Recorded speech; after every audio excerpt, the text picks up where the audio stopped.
The day I was diagnosed with diabetes is a day I will never forget. When I was diagnosed, I was just 15. I was like a teenage girl. I wanted to go out with my friends, enjoy life and explore and expand. And diabetes made life very limiting. Since I was initially diagnosed, my life changed radically. My parents were shocked and they decided to hide it from my relatives and friends. I knew nothing about diabetes, didn't know what was happening in my body. Why am I feeling like this? Why am I not well? Diabetes was something that I knew of and ran with in my family, but it was something that was a big change for me. And I think I took it seriously for a short time, and then it just kind of went up and down over time.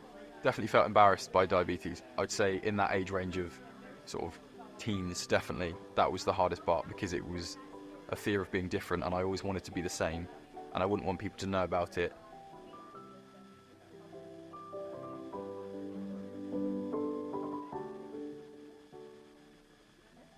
Eu senti que era desafio diário, desafio para ser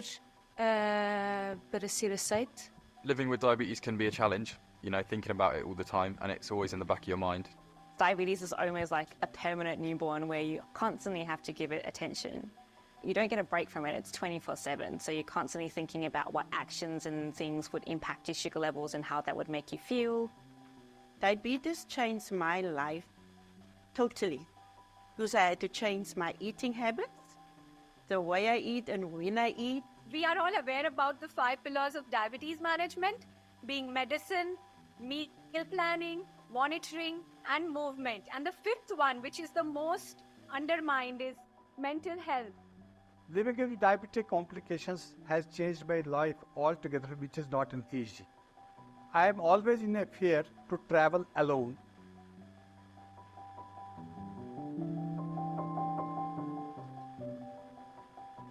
I think for healthcare providers, there's too much to talk about. And so when you see a healthcare provider, they're really monitoring your numbers. É muito importante a família estar presente, é muito importante a família aceitar.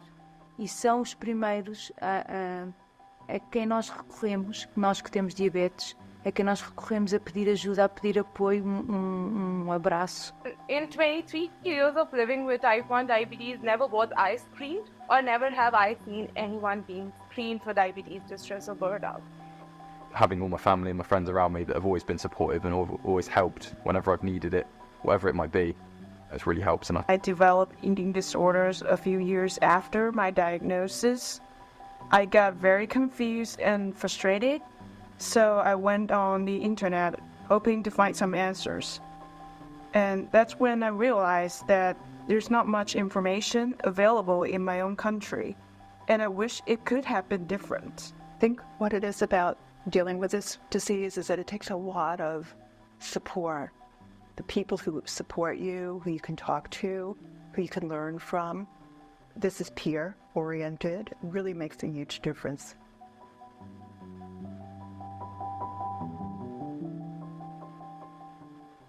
Diabetes care improved my life a lot. At first time, I was not aware of about a healthy life, but after coming under the treatment as a type 1 diabetes, I got counseling and education, health education, diet education, and motivation for a quality life. Well, first of all, I'm so proud to say that I have reached 68 years old, and I'm feeling wonderful. Women of my age face a lot of challenges. The first one is the physical and the mental complications. You know, aging brings health issues, chronic illnesses, and sometimes cognitive decline. We are so prone to arthritis, hypertension, diabetes, cardiovascular diseases, and the foundation of all of those chronic conditions is healthy eating and physical activity. Es un proyecto, pero es un proyecto, es un armado. Es, bueno, hoy me voy a cuidar más que ayer. Hoy voy a tratar de caminar más que ayer. But having a physical exercise routine makes me more healthy by improving my overall health condition. It helps me to lower my blood glucose, helps me to reduce the chance of having cardiovascular conditions or renal impairment. Access to diabetes care has given me absolute freedom to live my life and to be as healthy as possible for as long as possible, so that I can just have as much time here looking after this little one and watching her grow up. I think for me, I'd put on a lot of weight. So I think just being able to lose a lot of weight has just given me that energy back so I can keep up with my young kids.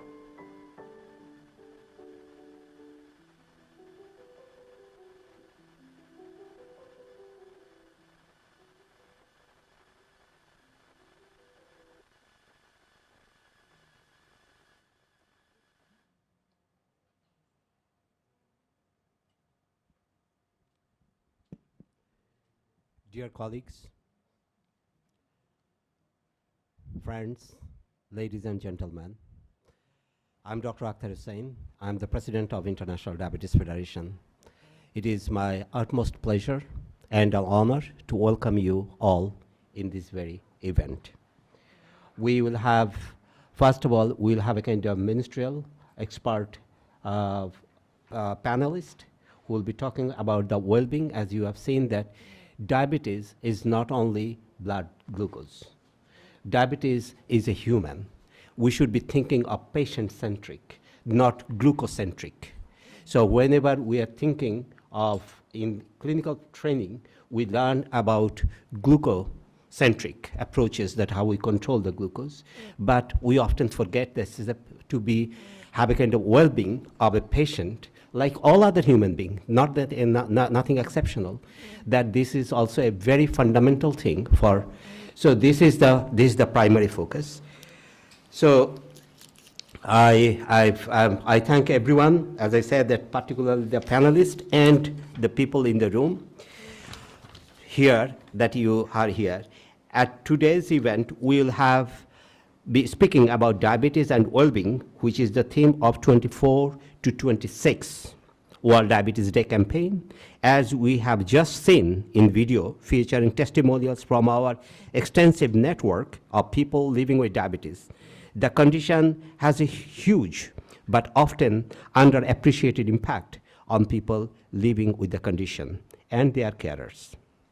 Today we'll discuss what different stakeholders can do to make sure people living with diabetes achieving well-being regardless of where they live. I would like to thank IDF partners that have supported us with unrestricted grants for activities. I would also like to thank the people who are online joining us. I'm very proud to say that we have about 2,000 people registered for this event online. So it shows the interest of diabetes community on thinking about the well-being. So it is my pleasure to introduce an opening statement by the WHO Director General, Dr. Tedros, who could not join us today in person, but sent us a video message. So you will be watching Dr. Tedros, Director General, addressing the event. Distinguished guests, dear colleagues and friends, as you know, diabetes is one of the world's leading causes of death. And in the past 20 years, deaths have risen by 70%. In many regions, accessing treatment and services poses significant and urgent challenges. People with diabetes also face stigma that can impact their mental and physical health and prevent them from seeking the health services they need. It's time to adopt a holistic approach to preventing and managing diabetes, which supports the physical, social, and mental well-being of people living with diabetes. The WHO Global Diabetes Compact emphasizes the vital role of people living with diabetes and diabetes associations in tackling stigma and promoting action. Today's event showcases what countries are doing to prevent, detect, and treat diabetes, Thank you all for your continuing commitment to creating a world where every person, including people living with diabetes, can thrive and lead a life of dignity and well-being.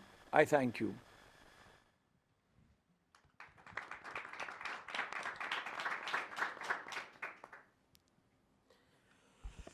Thank you, Director General, for your kind message and the interest you have always shown in diabetes.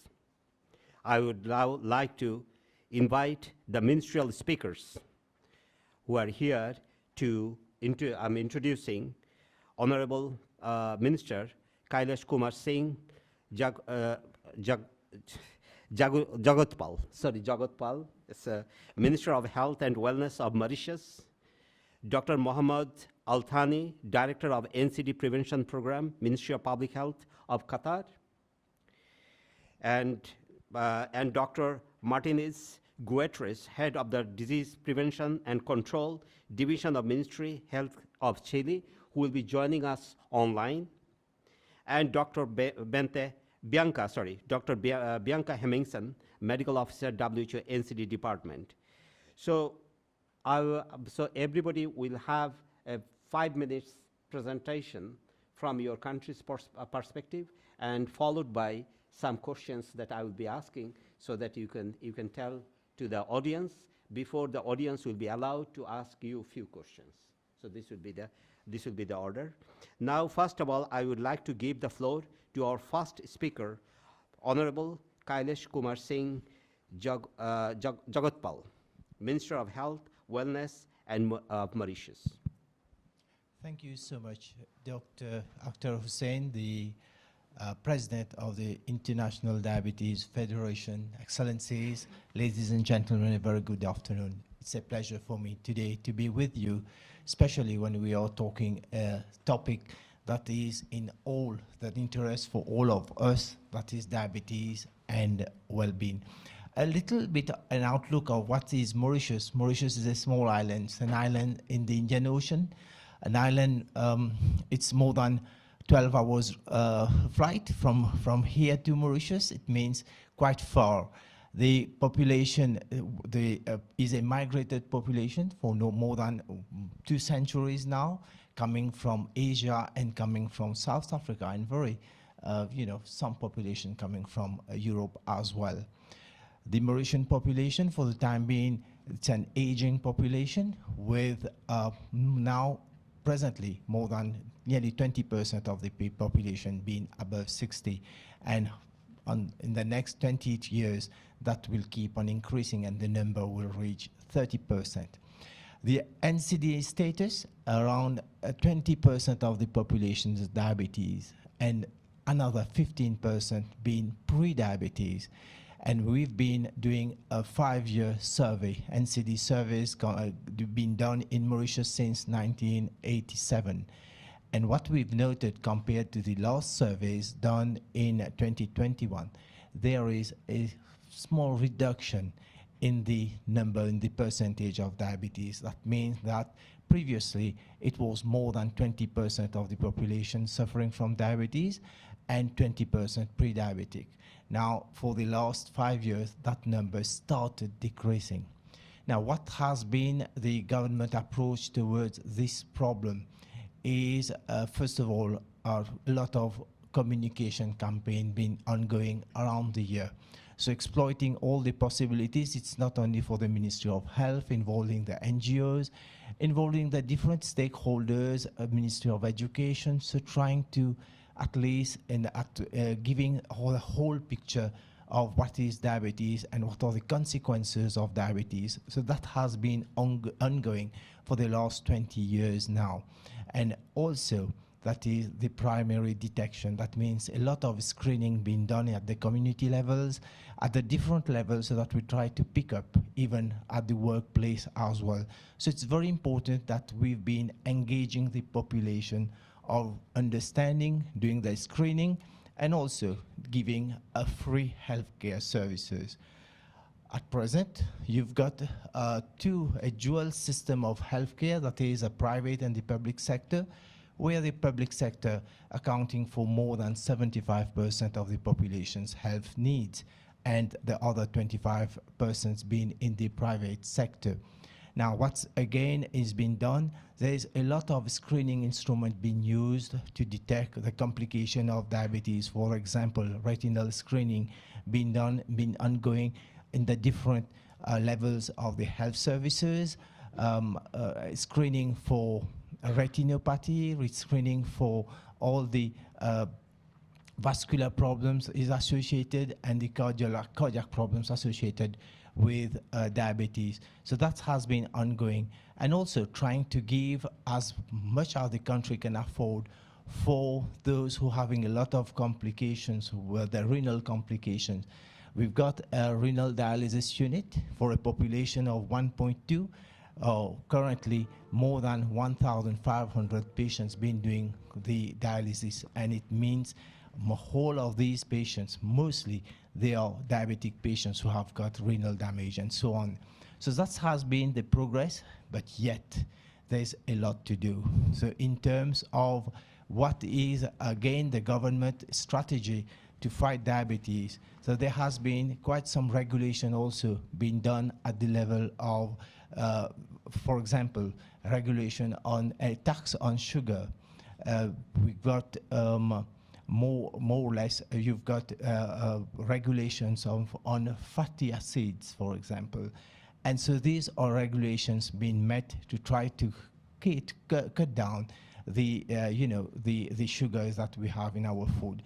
And at the same time, there is also the cigarette and alcohol. If I will tell you for the time being, if you consider the age group, according to the recent report, from 24 years to 34 years, so that youngster group, more than 50% being a regular smoker.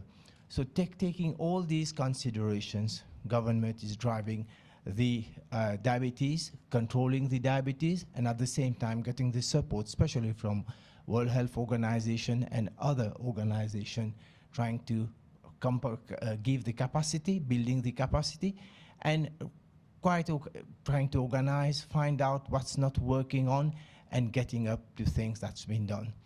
Over here, there is a lot of budget also required, and you know how after the pandemic, so everything is becoming a priority. Public health is a priority, and cities is a priority, and now you will see in the coming years, climate change is going to be another priority. So it makes quite, very difficult to navigate in this troubled seas and finding how we can do better for the control of diabetes. I'll stop over here. Thank you. Thank you.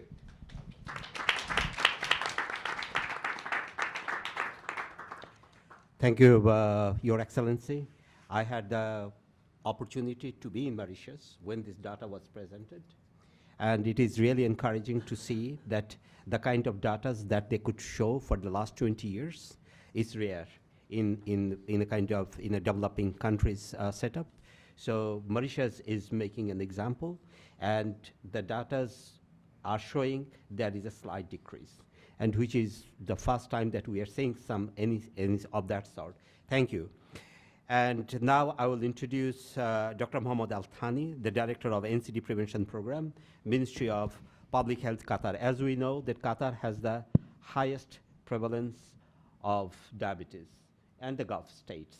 And we'd very much like to know that your role in your position, that what you would see, what are the challenges, and how do you tell us that how the world can also learn something from you. I know that Qatar has done many things that we should be learning, so we'd like to hear from you. Thank you, Dr. Akhtar. Dear all, Assalamu alaikum. I'm Dr. Mohammed Al Thani from Qatar. As you know, I hope that everybody knows Qatar after the World Cup with Messi and Mbappe. And if you don't know it from World Cup, I would like you to try Qatar Airways and come to Doha and see Qatar by yourself, just to know. I know, again, I like Dr. Maurice, His Excellency, we are a small country again, but we have big dreams and would like to be added value around the world. So, Dr. Akhtar, as you can see, Qatar is having clearly a challenge in diabetes because we were one of the highest, not the highest, but one of the highest countries in diabetes. And this is logic, the GCC is one of the countries that lived for hundreds of years, maybe thousands of years on the trace, little food, and they are all eating much less, and suddenly they have all the food in the world. So what do you think about this, and living in the rural areas to cities full of this stress? So there's something happens. So it's shocking us in Qatar that we do a lot of biobank, testing, and we know that the genes of diabetes above 50% in the Qataris in Qatar, which give us a challenge, clear challenge that it is there. We have diabetes 1 and diabetes 2. Both are challenges. Diabetes 2 even start earlier than what we thought. So this is the reason that diabetes is becoming, we are investing, and most of the GCC countries, diabetes cost in the primary healthcare around 40% of the total cost of the primary healthcare is only for diabetes and the complication of diabetes. So it's becoming very serious that any action in diabetes, if you lower any action, effectiveness for the people or efficient the cost, you will be doing a lot of job if you can find something that is really effective in this part. So what we are hoping in Qatar, usually we take things seriously, we work on strategies. We are the first country in the region to put the Vision 2030 before the SDGs. We did 2 strategies, and now we are going to the 3rd strategy. And part of this, we started a lot of diabetes as early as possible work, in 2011. And now we have a center for diabetes and metabolic disorders, connecting diabetes and all the other metabolic disorders in one place in our biggest hospital in Qatar. Even we have, association, the Qatar Diabetes Association that work with you to make awareness. The thing that Qatar make it a little bit, be special now that we are connecting in the coming year. We connect all the system in Qatar in one data exchange system.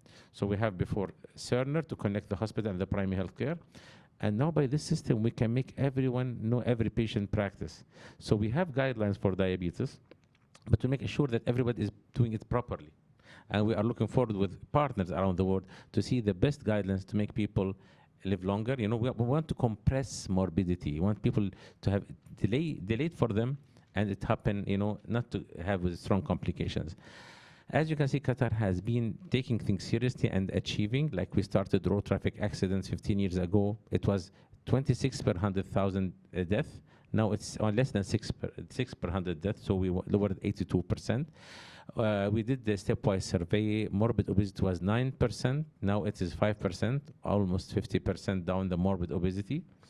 So now we are tackling diabetes more, and we're giving it a lot of dedication. We have, like you said, 2,000 people. We welcome the 2,000 here with us. We do a seminar every 3 weeks in Qatar for people around the world.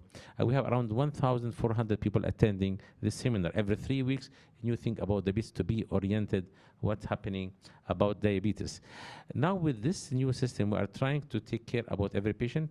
Qatar, as head of the National Screening Committee, we approved that yearly diabetes National Screening Committee will be free for everyone. Like most of the health in Qatar is free, but we'll call people to come to remind them to do a diabetes or any different blood test to assure how much they are growing in this challenge.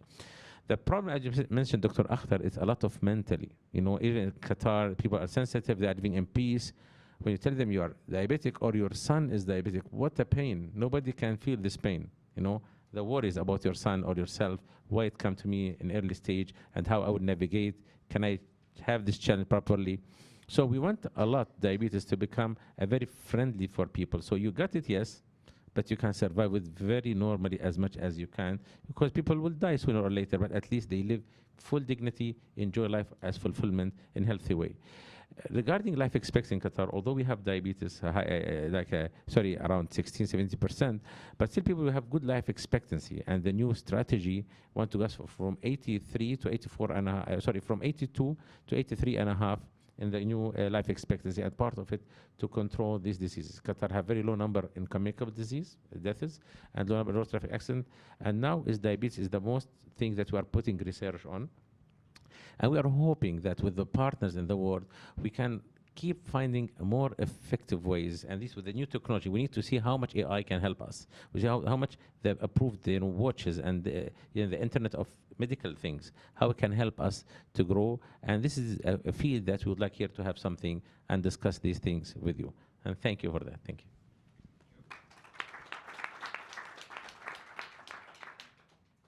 Thank you. It's so encouraging to hear, Dr. Thani, that what you're doing in your country. Qatar has made many examples, and I think that we, as diabetes community, we can learn also much.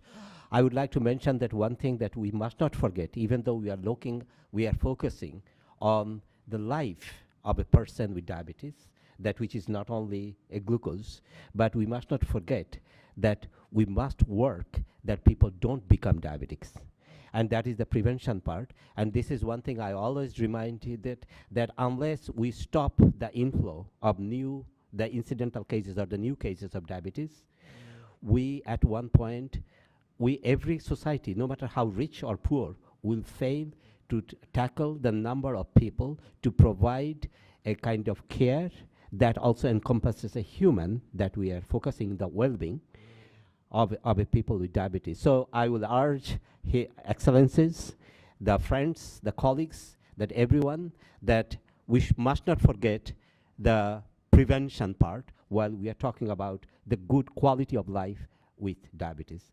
So with these words, I will now say that whether we can get reach of Dr. Martinez Guterres, Head of the Division of Disease Prevention Control, Ministry of Health of Chile. So let's hear from South America. Hello to everyone. Can you hear me? Yes. Okay. So thank you very much for the invitation.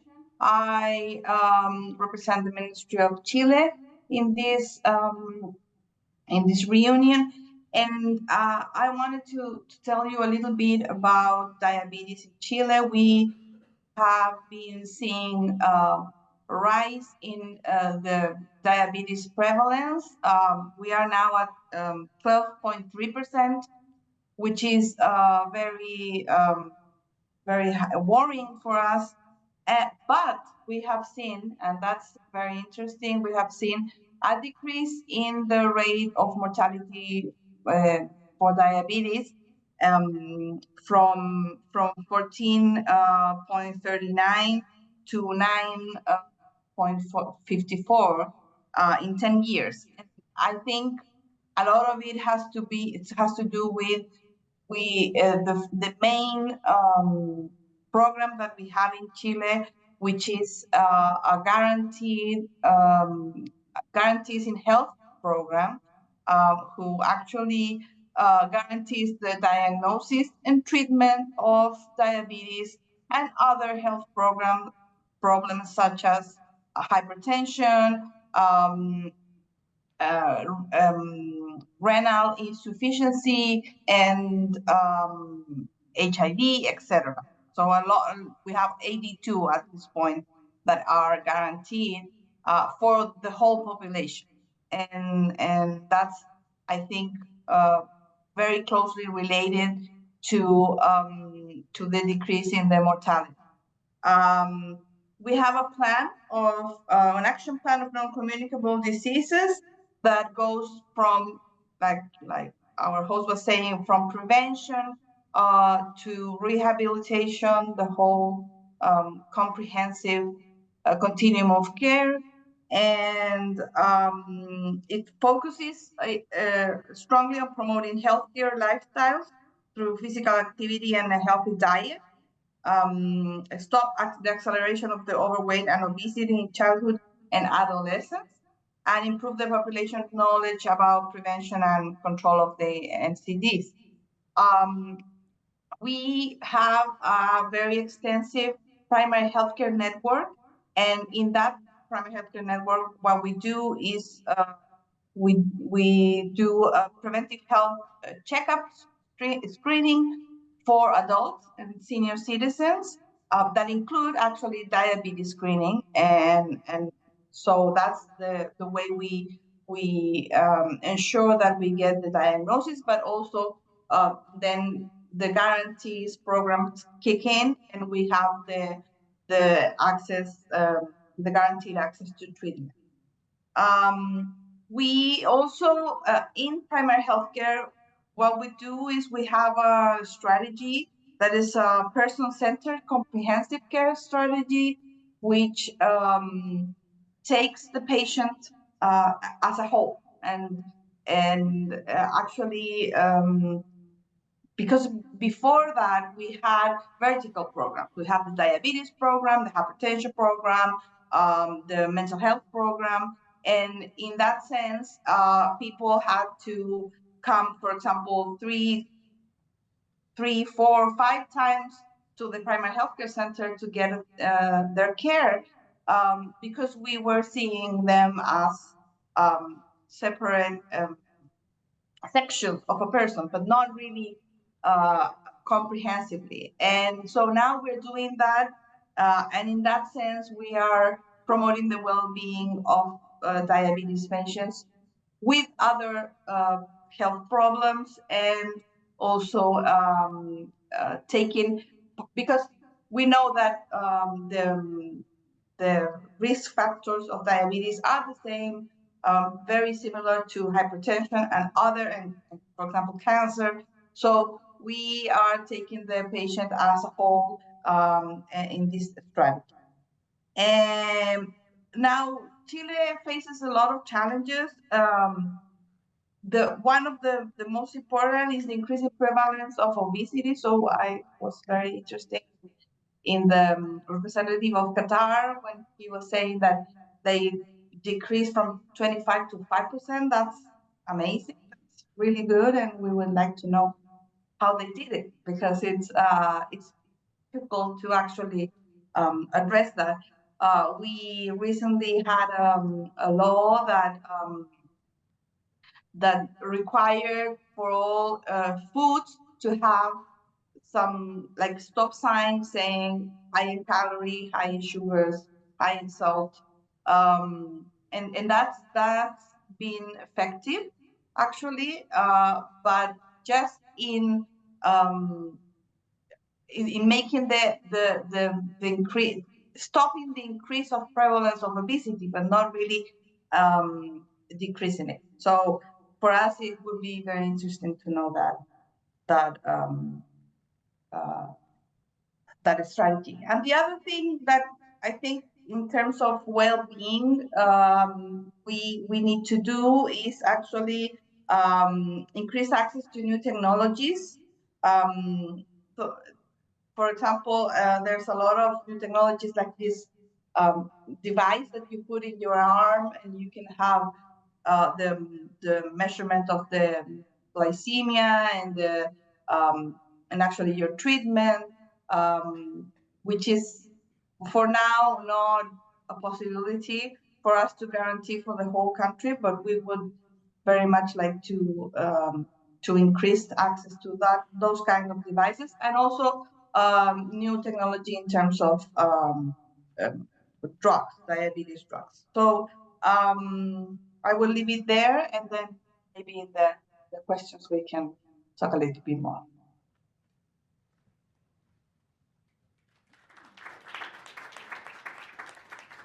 Thank you. It's so interesting to hear so many encouraging words from so many colleagues and excellences, and I would also like to say that many people are taking also this, not only this diabetes, but also the cardiovascular and renal. And as you know, that IDF also produces guidelines. So this guideline, the new guideline is coming up within the end of this, and we are putting one particular chapter on cardio-renal protection for people with diabetes. But we are introducing a new concept, that is glucocardio-renal protection.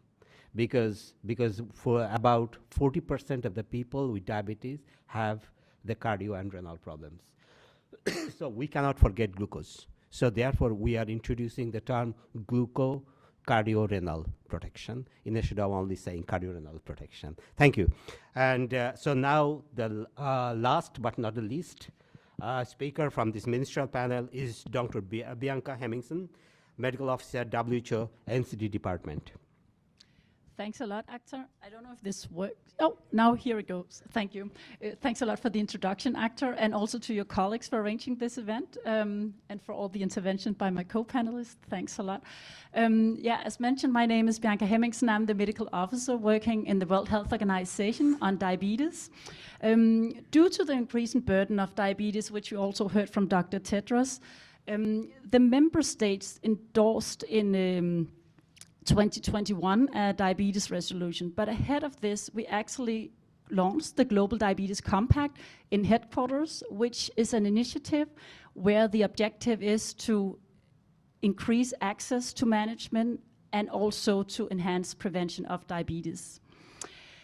It was quite timely because we launched this in 2021, April, which was the same year as the 100 years anniversary of discovery of insulin, and just 1 month after the resolution was endorsed. The resolution put a lot of requests both to the World Health Organization and to member states. For the World Health Organization, one of the requests was development of global diabetes coverage targets, which was developed and also presented at the World Health Assembly in 2022. The 5 targets, they're quite ambitious, but they're judged to be achievable by 2030. The targets are that 80% of people with diabetes, they're diagnosed, 80% of people with diagnosed diabetes have good control of glycemia, 80% have good control of blood pressure, 60% of people with diabetes above 40 years, they receive statins, and finally 100% of people with type 1 diabetes have access to affordable insulin treatment and glucose self-monitoring. In order to achieve the global coverage target as well as the objective of the Global Diabetes Compact, we have developed 6 work streams where our diabetes initiatives, they are embedded in. I will not go through all of them because I know we are short on time, but just to mention, we have access to essential medicine and associated health technologies, technical products, and of course also country support as part of the work stream. Finally, we also have the governance and partnership work stream, where I would like to thank a lot of you in this room and also probably online who have contributed to this, because in order to achieve the objective, we need to unite stakeholders. So we have consultations both with the private sector, people living with diabetes, and also several NGOs, and of course also member states. So I think that's all for me. Thank you, Acta. Thank you very much, sorry, Bianca. We always get mixed up with Bente and Bianca, you know that. So we are, that what you have done in the recent years is remarkable, and also our friend Goika, it started the journey from Goika while she was in the WHO, and so thank you what WHO is doing for people with diabetes, and also supporting us, and the collaboration that you have extended to us and to the other NGOs working in this area, the creation of this compact, which is kind of unique thing that you are able to achieve. So I will ask you few questions. So I think that I will, because of the time limitations, so we'll have to limit some of my questions. But since we have this opportunity, so I think that I will raise some issues, but we should be we try to make it as short as possible, so that we have the others the sessions could end up in a reasonably late hours. So I would like to say ask a question. His honorable minister from Mauritius, that how can countries address the well-being of population, especially in countries with high NCD prevalence and in low resource settings? Thank you. Yep. So to our understanding here, well-being is a state of content, is a state of happiness that we all have to individually, or it's a feeling that everyone has to get this feeling of state of content. Now, on one side, you've got the diabetes with all the different complication, causes, genetic, society transformation, that's a very important, cultural issues. And then at the same time, we are looking at diabetes. So this interface that we want to do, and as you've been saying, hearing, listening to all the speakers here, it's definitely, if we keep on the track that we've been moving, yes, we've made quite a lot of progress. In other words, we've flattened the curve. But is it where we want to reach, only flatten the curve, or at least we have to curve down the curve? So we've got to look at it that we need to curve down the curve. And looking at this, it means the well-being come into the center point. and how do we address well-being, especially in populations where diabetes have a very high toll. So it means that how do we address this? It's very important for us to look at it at the different population. For example, pregnant women following treatment for pregnancy, example, you've got to ensure that these women understand the causes. Maybe at one stage of pregnancy you have no diabetes, but at a later stage you've developed diabetes, especially where in countries where the proportion of diabetes is very high, because the consequences of a pregnant woman with diabetes, the outcome, we all know what may be the outcome. At the same time, looking at it at how, because in different cultures, we know how that's been going on. Do we speak about diabetes, especially from early age, early schooling, in school, education setup, university setup? So it's very important to put a lot of emphasis, because, in other words, saying it that practically in all families, in full family unit, you will know somebody who's suffering from diabetes, who had some diabetes, a complication of diabetes.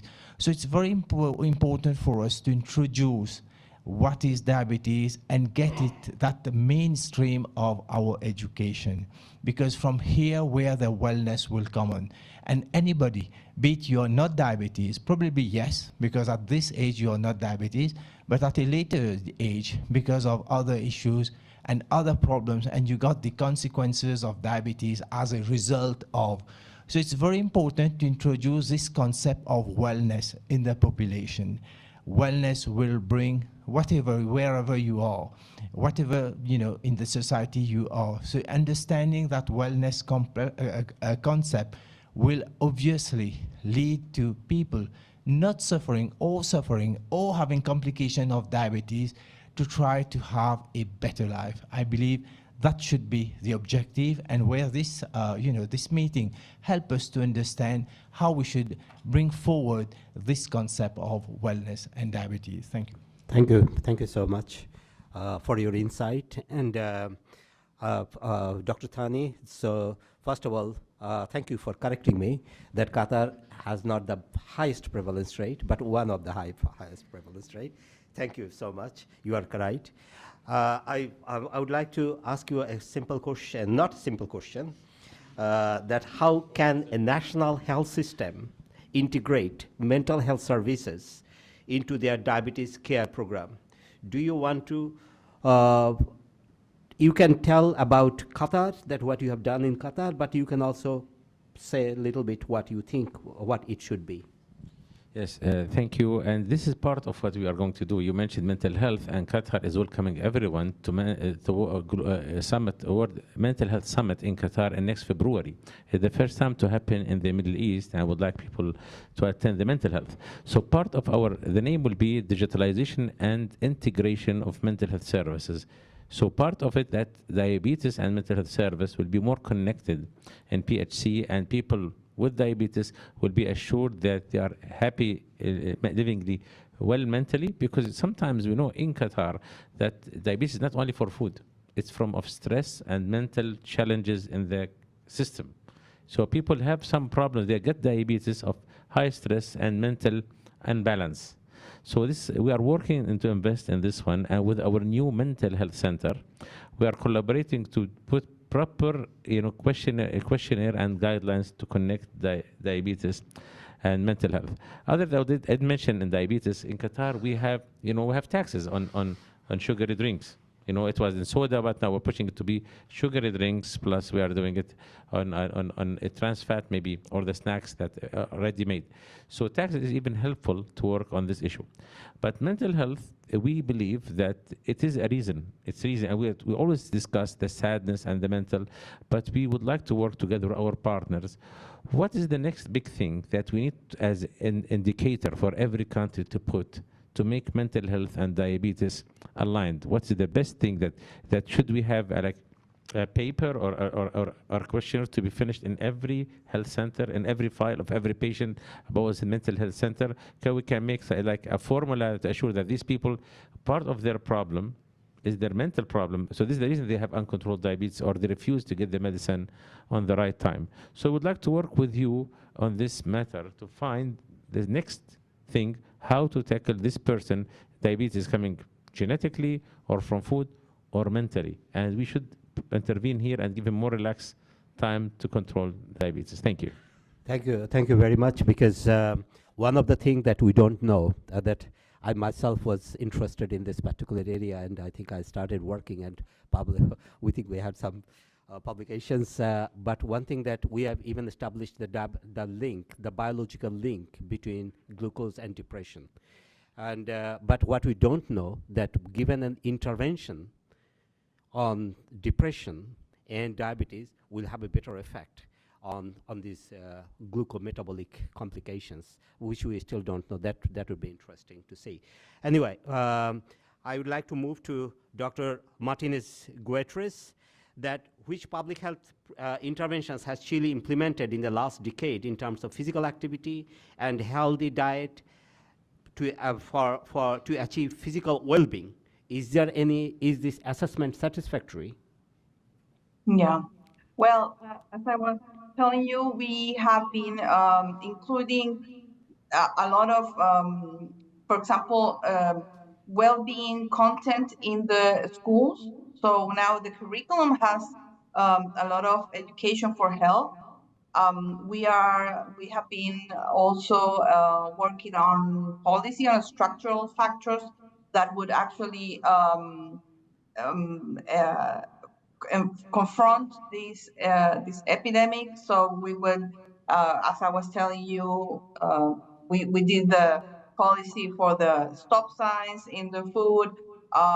We also have taxes for tobacco, for sugary drinks, and we also have been implementing programs in primary health care that have almost 100% of coverage of the population. So in that sense, is really a very potent tool to actually reach all those areas that may be underserved, or maybe with that would have vulnerable populations. We have also been increasing our budget for promotion of health, for a lot of programs directly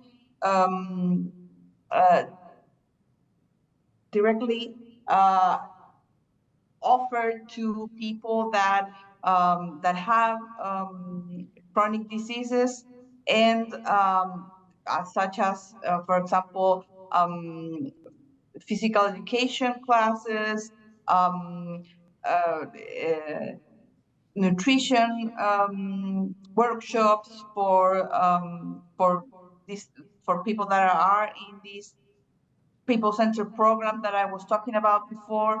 So we've done a lot of those things, but we still, in terms of at least obesity and sedentarism, we are still trying to achieve some policies that will give us a better result in terms of well-being for the whole population, and not only for people in primary healthcare centers, and or people that have already the disease and are trying to improve their lifestyle.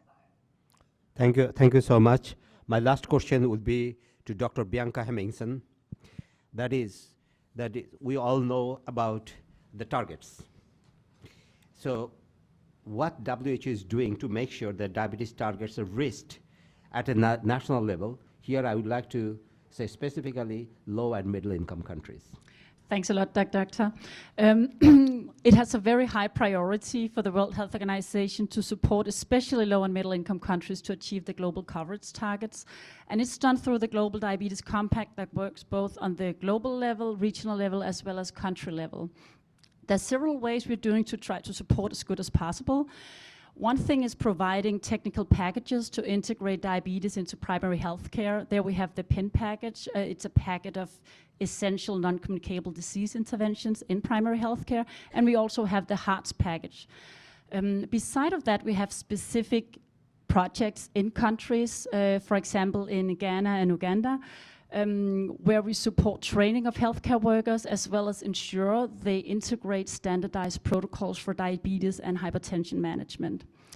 Finally, as a part of the Global Diabetes Compact, we are developing technical products. Therein, I just heard that you mentioned pregnancy and diabetes. That is one of the guidelines we are currently working on. Also, insulin management for type 1 diabetes, as well as a monitoring framework for monitoring of the global diabetes coverage targets. So we have different initiatives, but one thing just wanted to mention that even though we have those initiatives that I hope can be useful for member states, one thing that is needed is also political commitment from ministers of health to prioritize diabetes, to ensure that the correct, it's prioritized both financially as well. Thank you. Thank you. Given the time limitation, I will not go for the second round of the questions. I think I will drop the second line of the questions. I may be taking, since one, maximum 2 questions from the audience.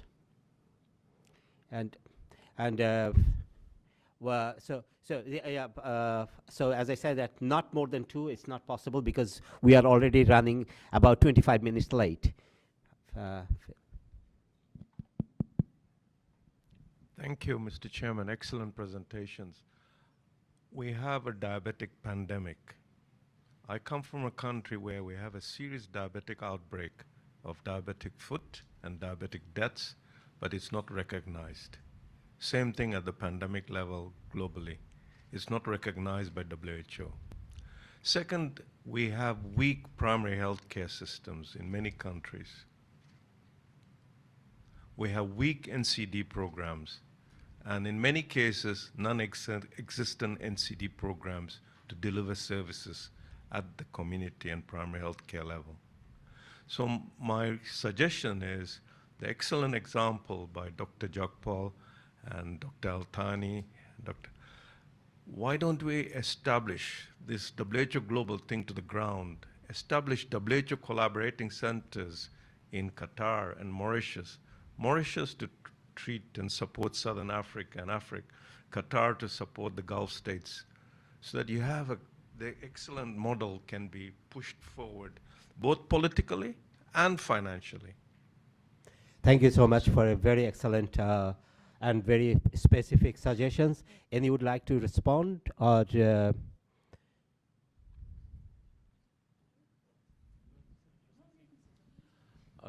thank you, and thank you for mentioning Mauritius and Qatar and WHO. Yes, this is very important. And frank speaking, it's time to change things. We saw HIV was killing people, and some countries decided to manufacture the HIV medicine at low cost, and it happened, and it helped a lot of people to live now average life higher in diabetes, in HIV.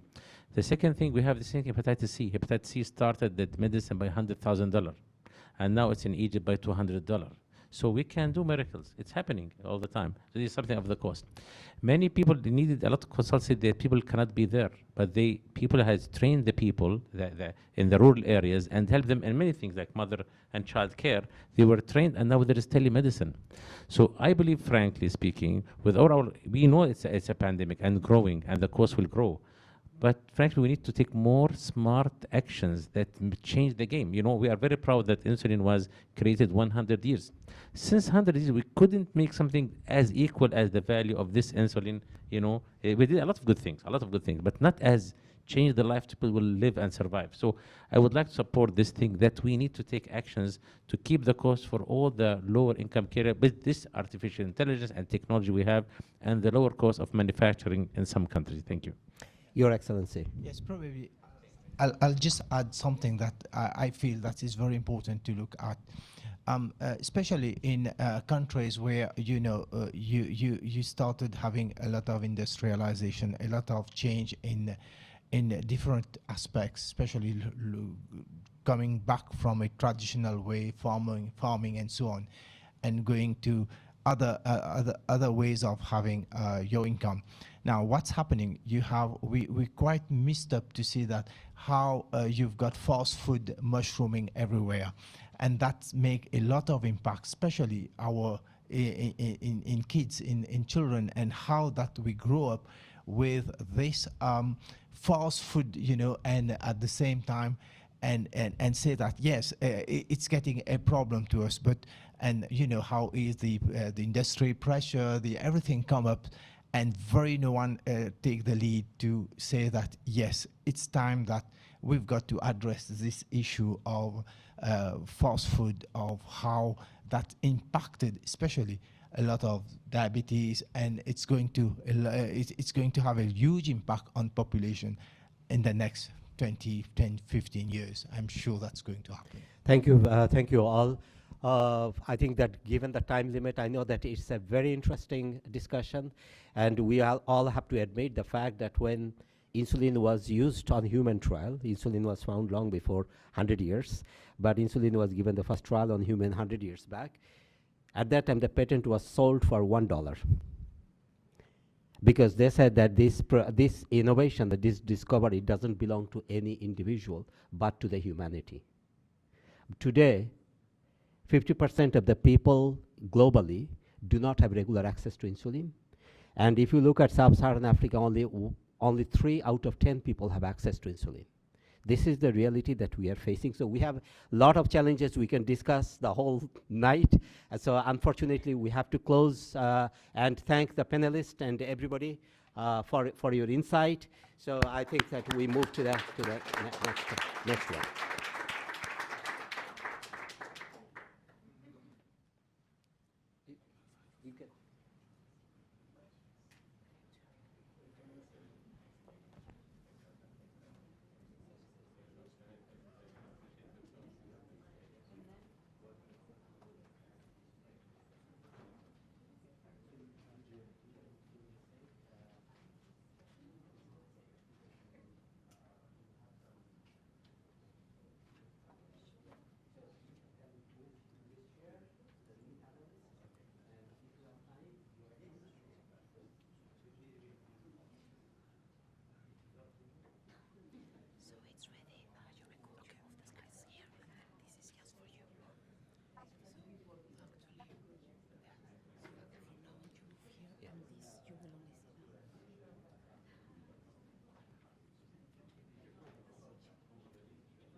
Thank you so much. I hope understand. On WhatsApp, and that we understand. We sure. We'll do. Thank you. Thank you for your time.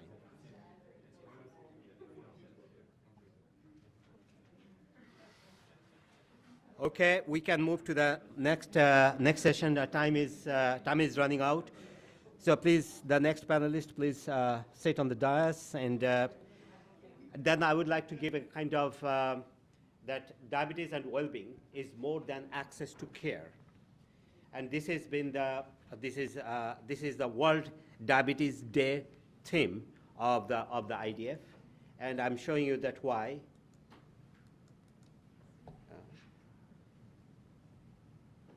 Okay, so first of all, I have welcomed you. I think that we can move this.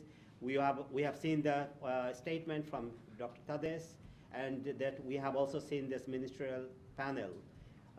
And diabetes and well-being, the focus of the 24 to 26 World Diabetes Day campaign. As we know that the diabetes is increasing. As you know that diabetes is increasing, that the figure explains everything. I don't need to see that how it is escalating. Is because that despite of all our innovations, you see that what is happening, that we are patients with diabetes are living longer, which is a good thing because of the new medications that is coming up. But we are not focusing on prevention. So the new in-flight, new cases of diabetes are coming in, and the people with diabetes are living longer. So this situation that this figure is saying that this figure will not be able to change unless we focus on prevention. But this increasing global impact of diabetes, you see that this is the IDF. It is not changing over there. It has moved here. It's not working.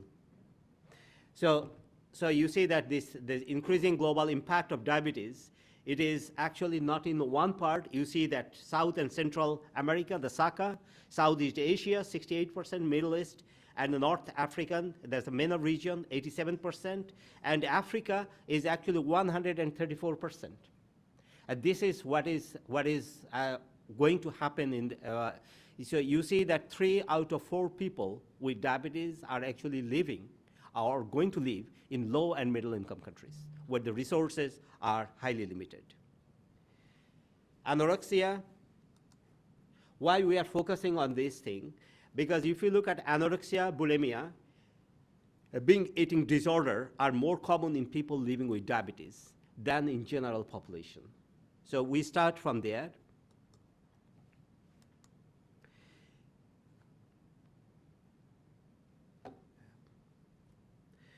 That 2 to 3 times, that people living with diabetes is 2 to 3 times more likely to have depression, that we have discussed about this mental health issues. And we see that people living with diabetes and depressive disorders are at 50% higher mortality risk than people with diabetes and no history of depression.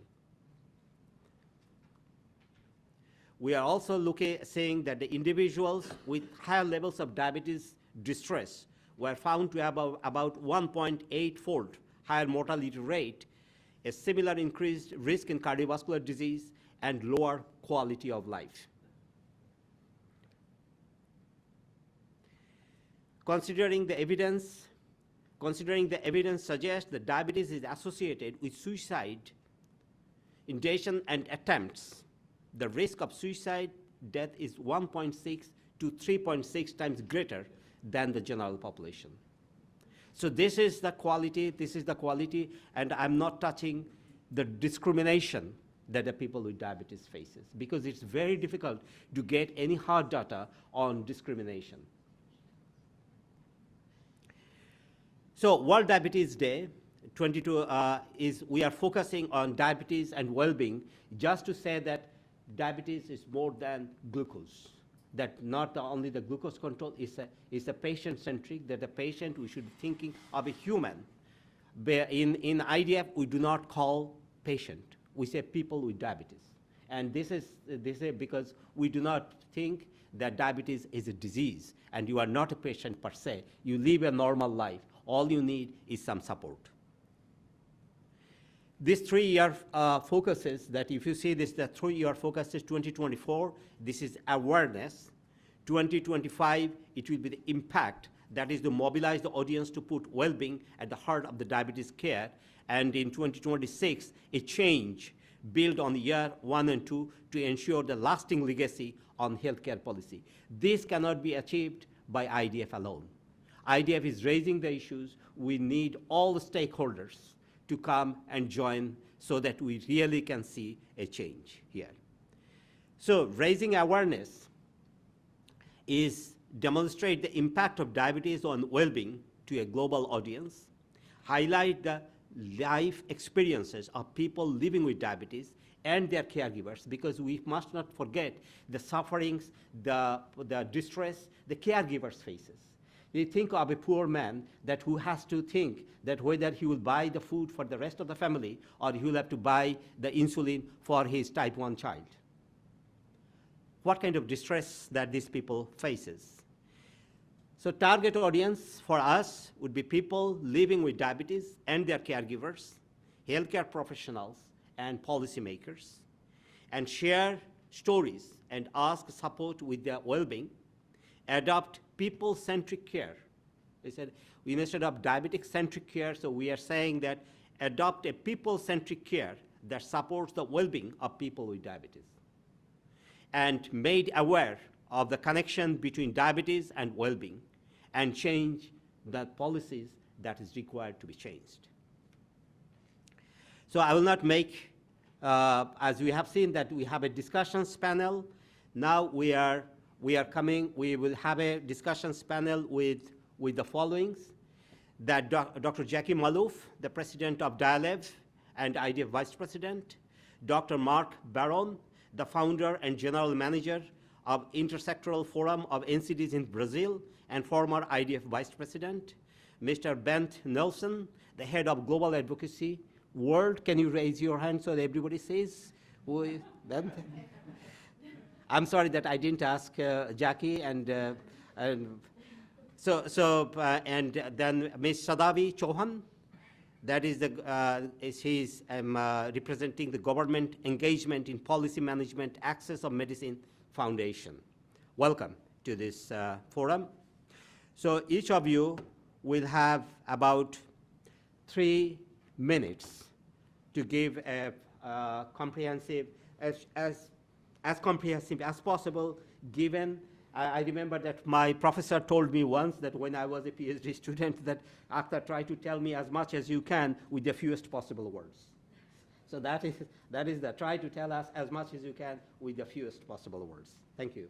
So I will start the discussion with Dr. Jackie Malouf from this president of DIALEV and IDF vice president of the role of philanthropic organization, enhancing well-being of individuals with diabetes and other NCDs, the contribution of diabetes associations and communities.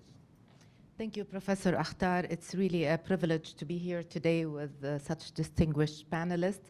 And what we heard earlier was really interesting. So in order for us to respect Swiss time, I'll try to be very brief.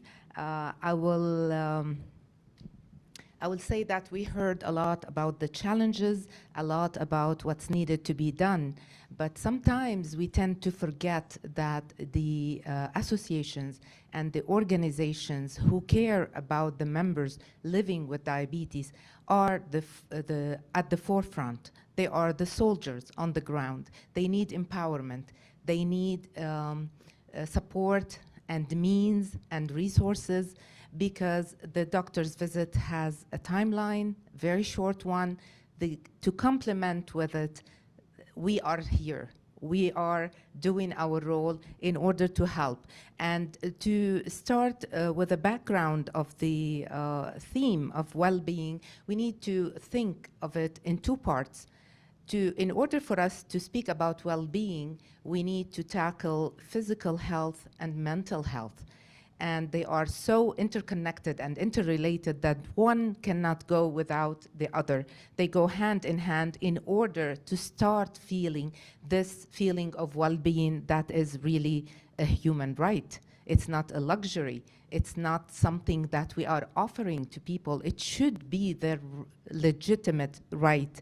But before speaking about my experience of 15 years by leading DIALEV, I would like to call your attention to some points that I'm sure most of you know, but we are human. We tend sometimes to forget them, that coping with a chronic condition by itself is a lot to take care of.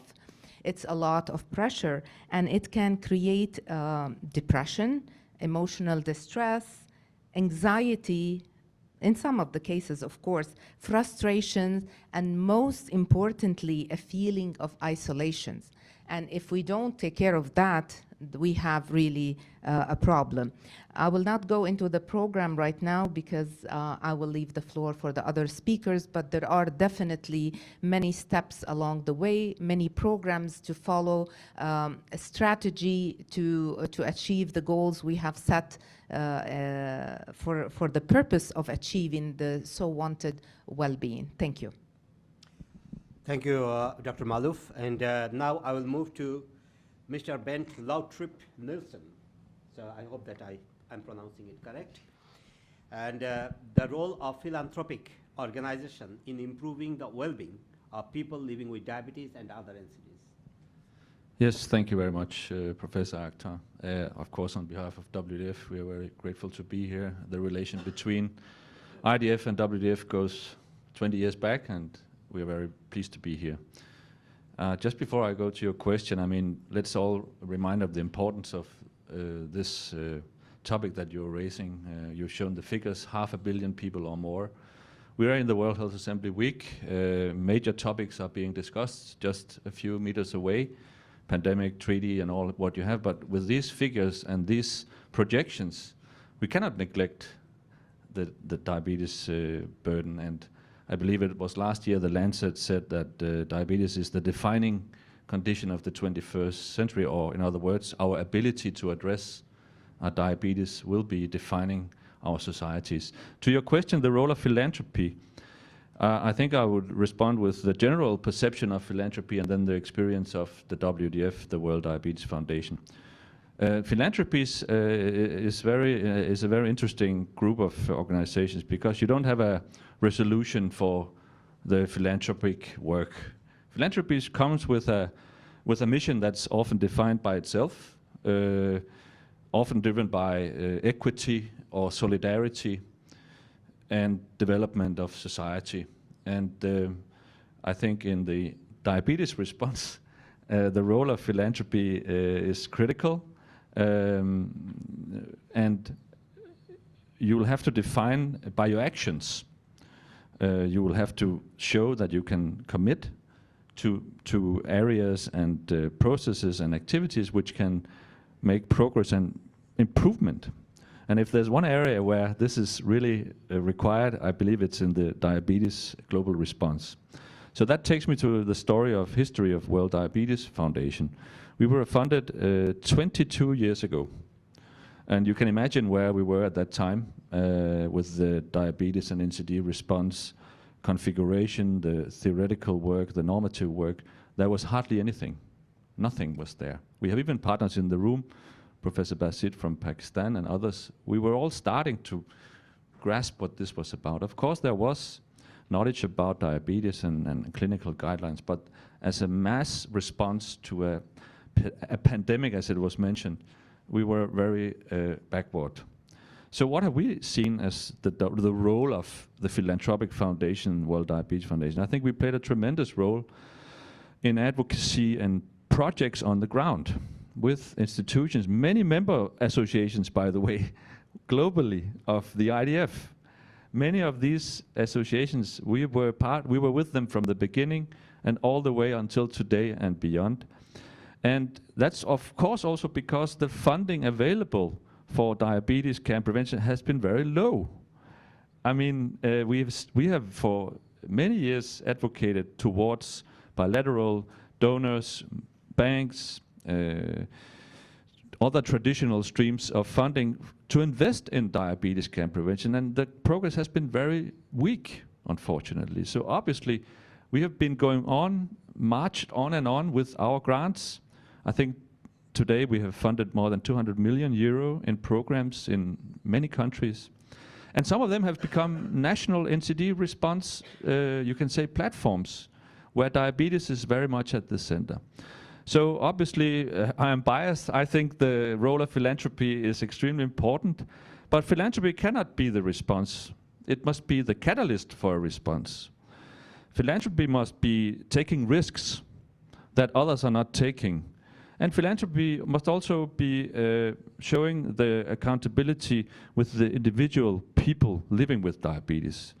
I think we have in our mission statement, which was formulated 20 years ago, alleviate the suffering from diabetes and its complications. And the mission statement is something around improving diabetes care and prevention, full stop. We have kept those phrases there for 20 years.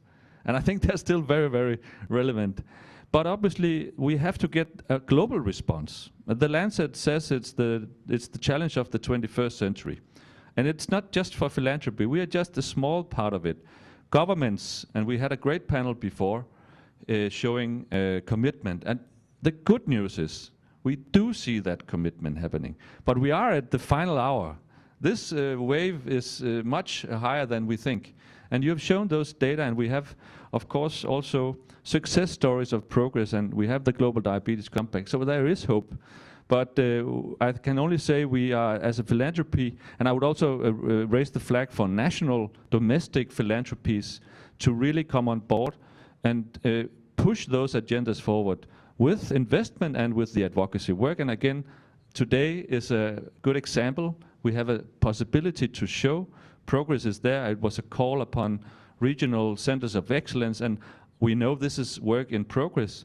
And thank you again, Professor Akhtar and IDF, for the opportunity. Thank you so much, and I agree that it is the joint responsibility of all.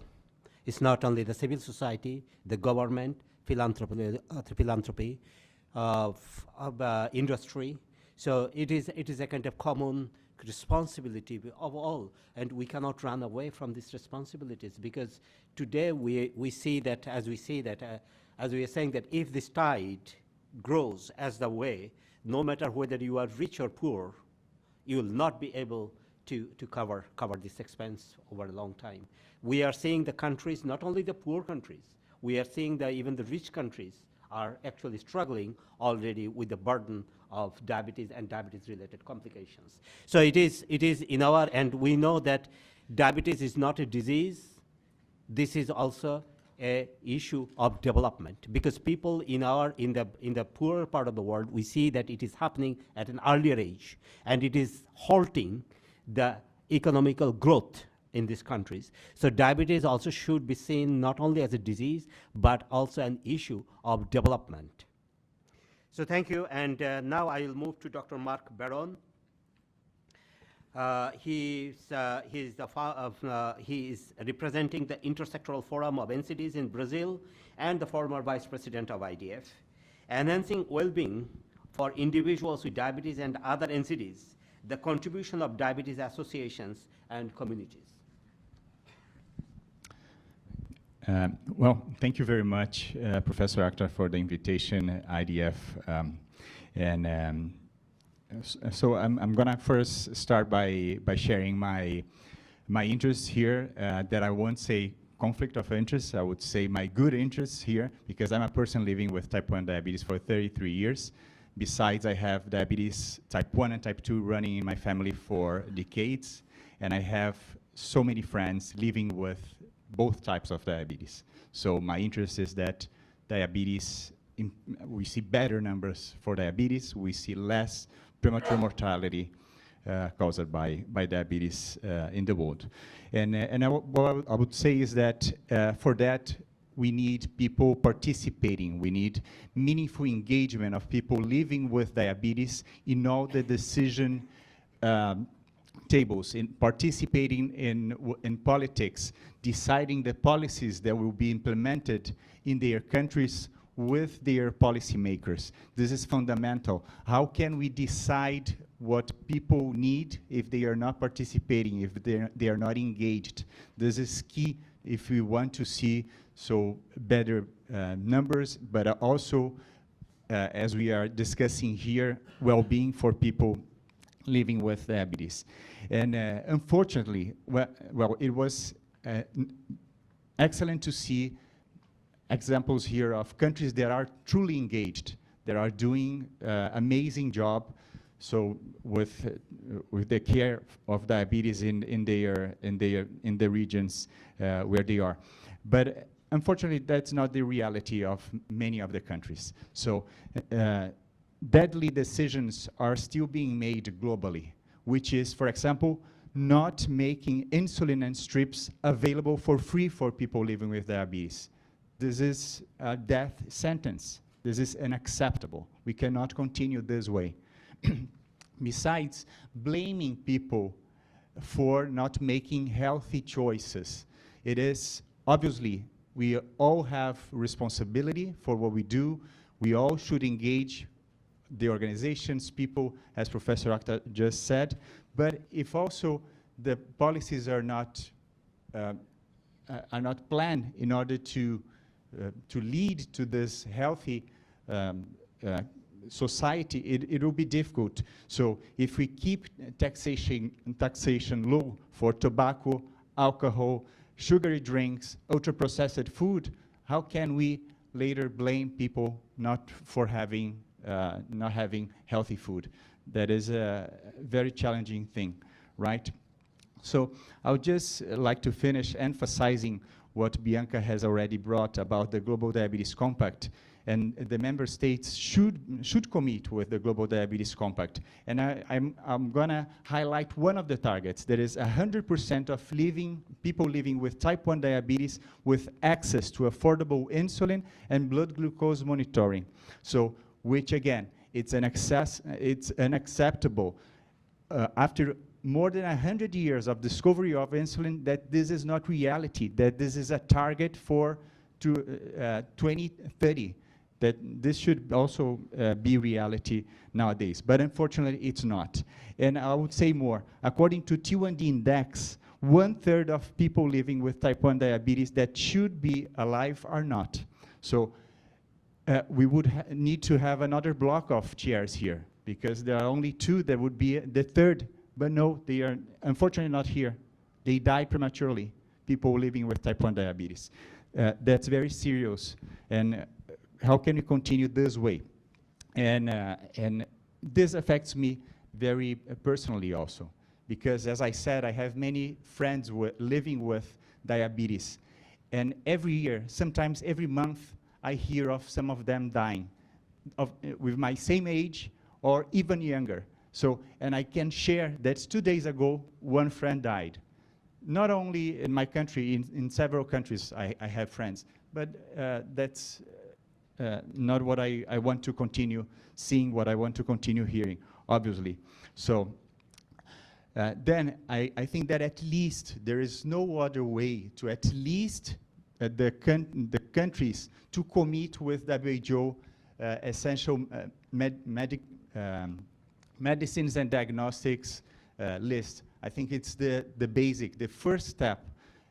But obviously, there is more that should be done, and people living with diabetes should always be invited to take the decisions, make the decisions together with policymakers. Thank you. Thank you.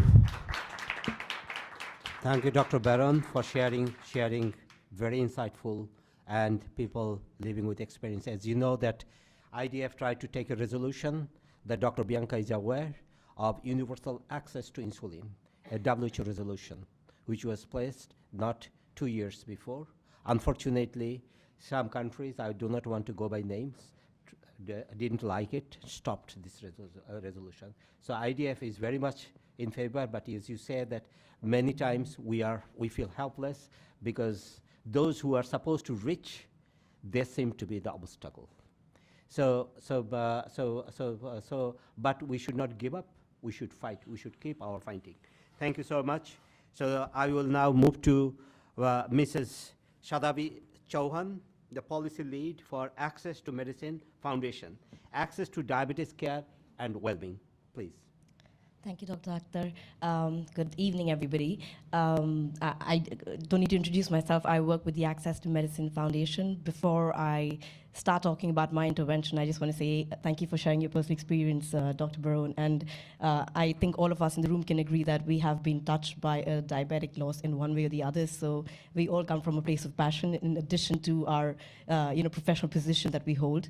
And I'm very sorry about that once again. What I want to start by saying is that access, in my opinion, is central to the well-being for people living with diabetes. I heard something at an NCD event yesterday, which I think would resonate with all of us here, where a patient advocate of a kidney disease said a lot of people suffering with NCDs do not want to get a diagnosis unless they have assurance of treatment after. And central to people getting treatment is access to these products.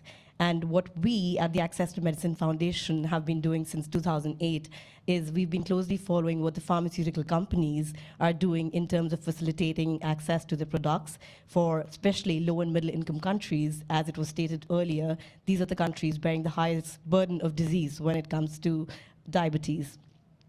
What our report has found, we published a report in 2002 where we saw that 3 leading pharmaceutical companies are in charge of 90% of the market value of insulin. These are namely Eli Lilly, Novo Nordisk, and Sanofi, which a lot of you in the room might already know about. They also happen to hold 83% of the insulin being utilized in low and middle income countries, and they have a 95% market share of the insulin being sold in these countries. what I'm trying to tell you by these numbers is that these companies have great capacity when it comes to facilitating access to diabetes-related products, not just insulin, but also monitoring and delivery devices. However, they're not doing enough. And to substantiate this statement of mine, I would like to share that our research found out that out of the 108 countries that we were analyzing in our report, 24 countries did not have a single insulin from these companies registered in them. While I know that in some cases, countries tend to forego registration by having import favors, what I need to emphasize is that pharmaceutical companies have a responsibility towards delivery of these products, and the first step that they can do towards this is to have their products registered. And this is not just for human insulins, but analogs as well. And what we saw when it came to analog insulin, the numbers were even more dismal. In 27 of the low-income countries that we were analyzing, 15 had no analog insulins registered. So not only is this depriving patients a right of treatment, but a right of choice of the treatment that they would like to pursue. A second problem that I think pharmaceutical companies need to address urgently is in terms of affordability of these products. We all know that in some instances, patients in low and middle income countries are paying way more for diabetes products than even middle and high income countries. And this is unacceptable because we know that a lot of these countries do not have public funding for these products, and people are being forced to pay out of pocket. With having said that, I do want to acknowledge that our research found that companies have tried to support affordability through strategies like price ceilings and donation programs. But what we found is that the strategies have been fragmented, and more importantly, they're not sustainable in the long run. And this is something that we want to continue pushing the pharmaceutical industry to do, is to pursue strategies which is sustainable, not just for addressing the issue today, but also 10 years down the line from now. And lastly, I believe it's very important for companies to have integrated models, not only because these help with the sustainability of financing, but they also help initiatives get integrated with the existing national healthcare strategies, which I feel is important to improve healthcare delivery at a national level. So with that, I just want to state that we at the Access to Medicine Foundation believe, like it has been stated, that it's not alone for the pharmaceutical industry to solve this issue. It has to be done in alignment with the government, with the local community organizations, philanthropic organizations, as we all are representing here. But they are central to the solution, and they should be called on for taking this responsibility, and that's what we continue to work towards. Thank you. Thank you, Ms. Chauhan. And so I think that we have raised some issues, and just to say that, for example, yes, you are absolutely correct that actually medically is unethical when you diagnose a patient, but we cannot provide the care, the treatment. So if we cannot provide treatment, we diagnose, it's actually unethical practice of medicine. So that's the core, and that I think that all people in the field of medicine must have this kind of dilemma. The other thing that I would also say that Mr. Baron, or Dr. Baron, that you mentioned about the voice of the people with diabetes, and which is I think is very important. But at the same time, my question I was telling to one of my friends who happened to be the minister of a country X, who is also diabetic, that I said, do you have any problem with your voice? People are listening. What you have done to make the voice from the people on the farmer, a peasant in a country he is suffering with his own family alone, what you have done to secure your voice, his voice, not that you will use this term in order to secure your voice. You had enough voice. We have heard enough of you. But question is that how do you secure the voice of the people with diabetes who are voiceless? And this is the question that I think that we need to take. And one of our friend, I think that he's passed, who made a comment that Akhtar, that you know that we went to war in Iraq to find weapons of mass destruction. We didn't find any weapons of mass destruction, but weapons of mass destructions in every street corner. That is all fast foods. They are killing more people than any weapons of mass destruction ever did. We are not controlling, we are not promoting them. At the same time, we are going to war in order to have the weapons of mass destruction. So we are in a kind of dilemma. As when I was a medical student, somebody told me that you wake up the patient to give the patient for a sleeping pill because the doctor prescribed the medical pill. So the patient was sleeping, the nurse wake him up to give the medical pill because she's supposed to give the medical pill. So you see that we are in a situation that there are a number of issues. I think that our time is running. Instead of I am asking the question, so that I'm opening the floor, that whether the floor can give this question to our panelists. Yes, we have. I think that you raised your hand before, so I think that I will give you the floor first to her because she's waiting for the last time, and then I have recognized. Yes. Hi. I will present myself first. I'm Lucia Rodriguez. I'm from the Ministry of Health of France. First of all, thank you so much for such a thrilling session. I think it's a subject that we're all very much passionate about, and we need to keep moving forward with it. I wanted to, first of all, obviously salute all of the efforts that have been made towards care that's accessible to all. I think I do agree with all of you in the sense of which we cannot allow ill people to be dying because of lack of treatment, because of lack of access to treatment. France has obviously full refunding of the treatments, and obviously we promote this, and we would be very much happy to exchange about this.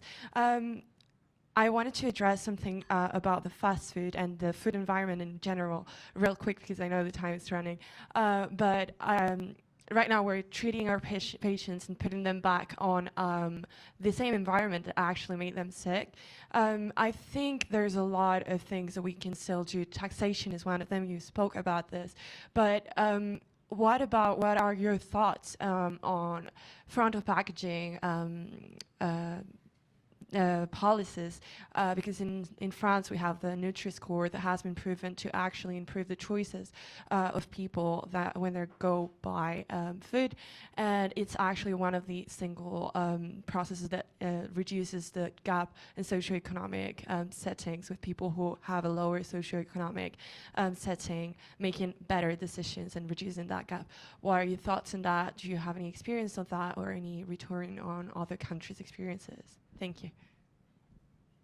Band?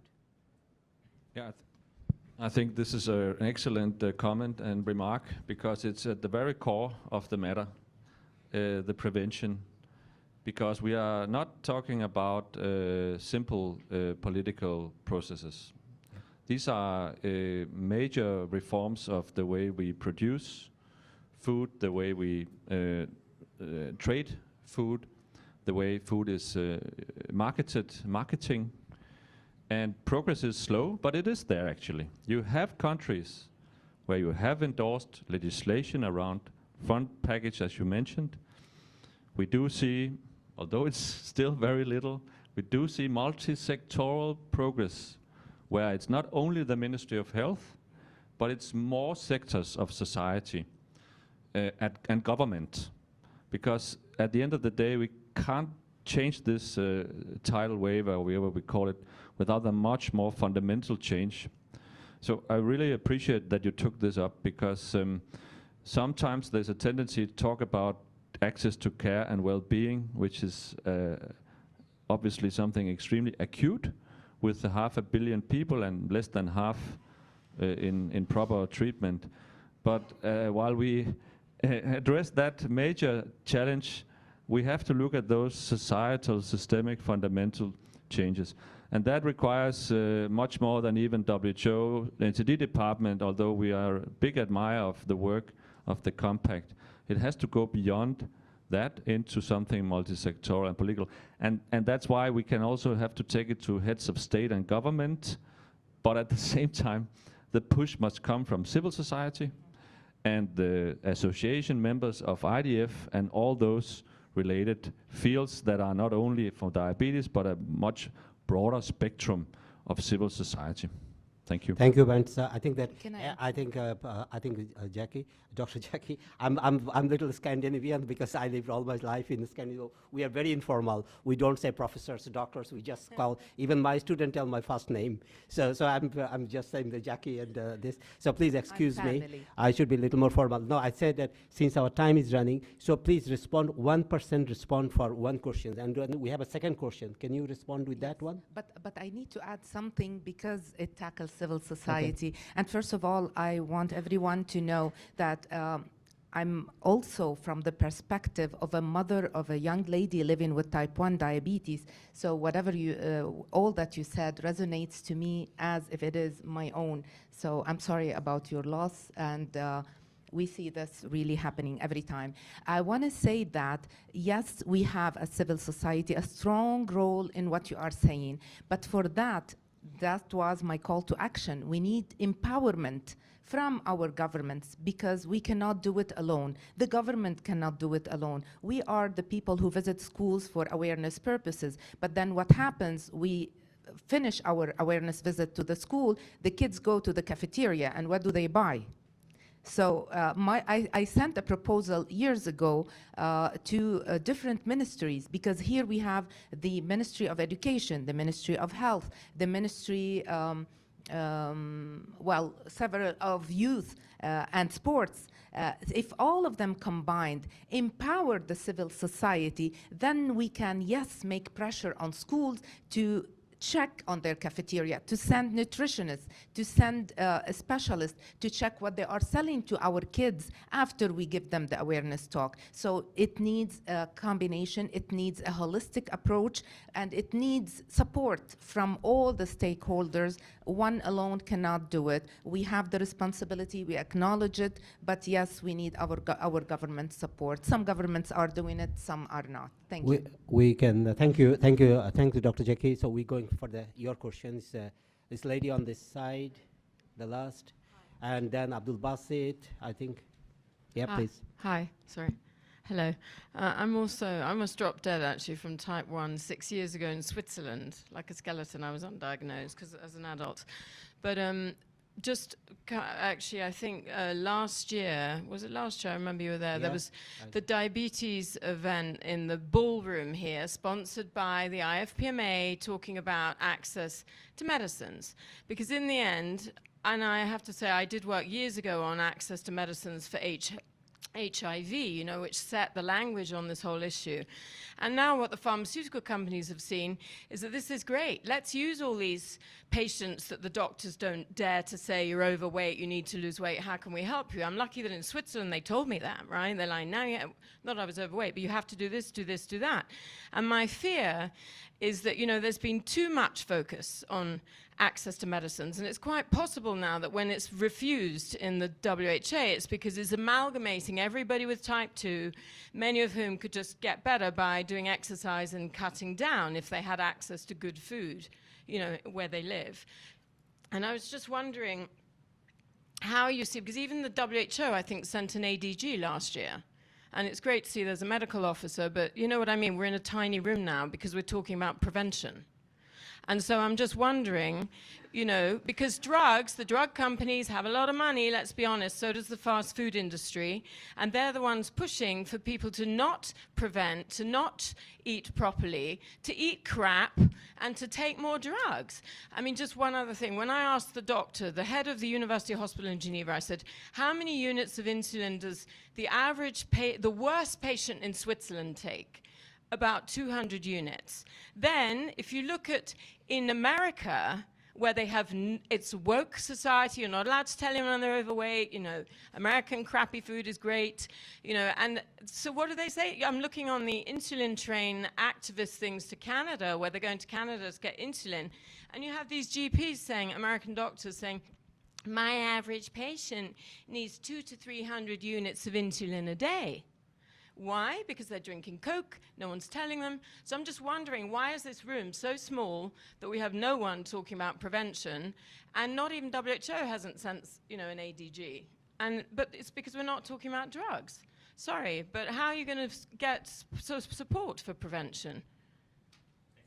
Thank you so much. You have You have a very good point. As many of us have already mentioned, I think in my talk, even though this is not the topic I mentioned many times about the prevention here, but yes, nobody is investing. Honestly speaking, it is not only the industries to blame, it is also my own profession. The medical community is also one of the barriers. Because the medical community says that their treatment is my job, not prevention is my job. So treatment and medication, it gives me money, it gives me my professional practice. So it's a medical professional, you can say the medical establishment, industrial establishment, all we need to address. But at the same time, you can say that, as you have rightly mentioned, in the United States, why the cost of the insulin price is the highest in the United States compared to anywhere else in the world, because the government failed to control the prices, because of the free economy policies, right? But aren't they see that what is happening to the patient? Because if you look at these type 1 patients in the United States, many people are not within the insurance. And those people, if you look at the rate of ketoacidosis in the 18, 19 years old of type 1, is one of the highest is in the United States. So the rich countries, unless the policies, proper policies, the government is engaged, we see that even the rich countries fail to provide the support they need. So we, as I said, that it is a kind of common responsibility. It is a common responsibility of our medical professionals, the civil societies, the industries, the government. So we all need to get engaged, but it says that one thing is to say, the other thing is to do. That's the reality that we have here. We are the people actually in this room at the moment that who are all committed to diabetes. But if you talk to the health ministers, their excellencies, they deal all kinds of communities. They are sitting here in this room or talking about diabetes. Next meeting, so they are going for oral health, right? So this attention is being diverted. So, but unless there is a commitment, firm commitment by the government, it's very difficult to do. The global bodies like WHO is important because the government listens to the WHO. Government doesn't listen to IDF. Government listens to the WHO. So WHO has a very important role in terms of shaping the policy. So it is a wider discussion. And Professor Abdul Basit,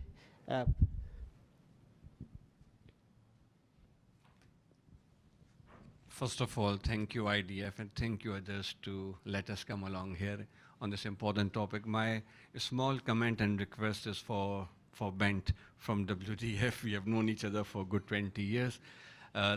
They are not only a philanthropic organization, but when they gave us projects for diabetic foot or for insulin in type 1 or for GDM, they made a condition that it has to be sustainable once the philanthropic project is withdrawn. So for example, they sustain us for 3 years, but then it's our job to make it and convert into a sustainable project nationally, which we have been doing for so many projects. The small help we need now is when time has come that national level projects are being delivered, but we are not able, still not able to mobilize the public sector, the ministries, etc., to have non-communicable diseases or diabetes as a priority. We need high-level meetings, advocacy meetings. We need budgets for intersectoral meetings. And now the WDF has made a strict line that unless you have got the government involved in the project, they will not be able to fund it. So we just request that in those countries where there are people, 33 million people with diabetes, it's still not been able to motivate the government into action. Can you just help us out, or anybody in the house help us out? I will not make any comment because officially I cannot make any comment. People say that every country has a government, but Pakistani army has a country. So it's opposite side. So the government needs to be stabilized. But yes, unstable government is the biggest threat. But as I have said, that the challenge is many, and because of the time limit, Dr. Abdul Basit, is very, very important that we are talking about sustainability, that any initiative that you can take, that sustainability is not secured. But one thing is true, that we see the progress. You see the progress that, but until today, I think Dr. Bianca is here, and if you look at the OECD countries' contribution to not only diabetes, NCD as a whole, is still less than 10%. Is still less than 10%. And this is something that we need to address. That NCD as a whole, that the OECD countries' contribution. So if you see that it's still a long way to go. Bent, just short comment, please. Yes, I believe, Professor Bassett, you put us a little bit on the spot, to say the least. So I'll just respond quickly and say very honestly that you're right. We always said from day one that with the grant we had the ambition that whatever was made at country level would lead to something sustainable. I think among us in WDF we knew it was not easy. It was more a hope, but also an advocacy appeal that the results that leaders like yourself could manage to make happen in often complex contexts could lead to that seed of political commitment, of investment, of national health budgeting for diabetes, of better access to care, of community involvement, of awareness raising. And I believe you have been given more than one grant, Professor Bassett. So you will see we were also very aware that the aspiration we gave very openly was not a very, we were very pragmatic. And we still are, I believe. We try to build the best possible alliances now. We adhere very much to the wonderful and very needed WHO Global Diabetes Compact, and through that bring other funders, organizations together. And I believe one day World Diabetes Foundation might have achieved its goal, but I'm sorry, we still have a lot of work to do. And we will be with all the countries we can.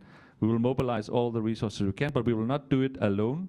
We will find alliances with all agencies, civil society, World Bank, the broader and the more inclusive, the better our hopes will be. Last comment, Dr. Baron. Yeah, I would just like to mention that, first of all, the social participation, what is the name?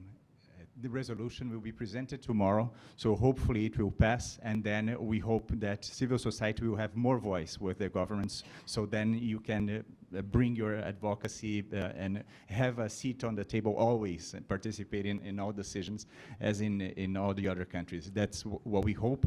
And I would mention also about, since it's being discussed about prevention, that in Brazil we have a very successful program of prevention of related to tobacco, and to achieve this, so different strategies were used. So labeling, so prohibiting propaganda, increasing taxation, so different ways, different strategies together to make this possible, to make Brazil a model for this. And now we are discussing why not transfer this to other products. There are risk factors as well. So why children see propaganda? Do we see propaganda of lettuce, of apples, of bananas on TV, and what is the price? So also we have been discussing subsidizing the food. There are healthy food, and to conclude, we have also started to have policies to forbid to offer or to sell ultra-processed foods in schools in Brazil. So we have this already implemented in 2 large cities in the country, and we wish to spread throughout other cities and hopefully in federal level as well. Thank you, Dr. Baron. The last question is coming from the audiences there's 2,000 audiences who are online. And and then I will read the question first. The community engagement in diabetes care and empower people living with diabetes. What measures are needed to ensure patients' involvement in diabetes care and self-management? Dr. Jackie, can you start with that? Yes, actually it all comes back to the program that the associations implement to involve people living with diabetes. I want to thank the audience online, and especially those who are living with diabetes, because if we are here, it's because of you, and we are here for you. This is the main umbrella of all our work. When we do the support groups, it's for you to have a safe space to speak your problems, to have the peer support much needed for your well-being, and to ease the mental health burden coming from the management of the disease. When we speak about diabetes self-management education, and we do the sessions and we educate even the professionals in relation to diabetes, it's when we have in mind the well-being of the people, because by empowering them to themselves manage their condition, they would feel self-confidence, self-esteem would go sky high, and they will be much closer to that beautiful feeling of well-being. So the programs that the diabetes organizations or other NCD organizations are implementing, especially in closed doors, not necessarily publicized, not necessarily posted anywhere, this is for the well-being of our members. And I want to thank the person who asked the question, because really this is the reason and this is the core of our objectives. It's to make them have a better quality of life. So much we speak about the QOL, the quality of life. So much we hear about well-being, about so many nice things. But what we need to do is to implement our programs, to be empowered and have enough resources to keep implementing our programs to ensure sustainability. Because once we do those groups, by themselves, they will be the mentors and the trainers for the other groups, especially those recently diagnosed, those who are lost in space, those who are asking, why me, why now, why diabetes, why my family, why this, why that. We need to be there for them, and that's why we empower those who are now living with diabetes, for them to be able to support the coming ones, not without mentioning that, yes, it's extremely important to work on prevention, but you all know that with type 1, this is not the issue. We can prevent type 2 diabetes, and we are working on that, but unfortunately with type 1, it's not the issue. Thank you. Anyone else from the panel wants to add anything? If not, I think that this is actually closing the whole discussions, because this is what that empowerment. That it seems that there are 2 points, I think that, in my opinion, empowering the people. Because it seems that we who are supposed to help our communities, we are failing to a larger extent. So unless they raise their voice, question is again that question that I raised before, that how do we secure the voice of the people who are voiceless? And that is the biggest challenge. And how do we make the media, because the politicians listens to the media, how do we make the media more attentive to this cause? Because media is also think that what they can sell. So this is a kind of product which should be sellable, so that the media could be attracted to these points, because this is very important. I see that the positive things that I see that it happens is that there's a movement. At least now there are discussions. I remember that I wrote even in the Norwegian Medical Journal together with my Professor Jacques Jarbel, who passed away, who was the past president of IDF. Together with him, we wrote that what is the global health in NCDs is that they called 3 diseases, the diseases of poverty. The diseases of poverty, and these 3 diseases, malaria, tuberculosis, and HIV. So that's the whole about the global health. So you see that it's but from there, at least now diabetes has become included actually in the global agenda. So we are saying that there is a progress. So we have a hope that things are moving, even though it is slowly moving, then we hope. And the responsibility, as I said, that belongs to all. With these words, I think that I would like to move towards our closing remarks. That effective partnerships among all stakeholders are necessary to break through the barriers to well-being. That I think that what we discussed today, a joint responsibility that we cannot deny.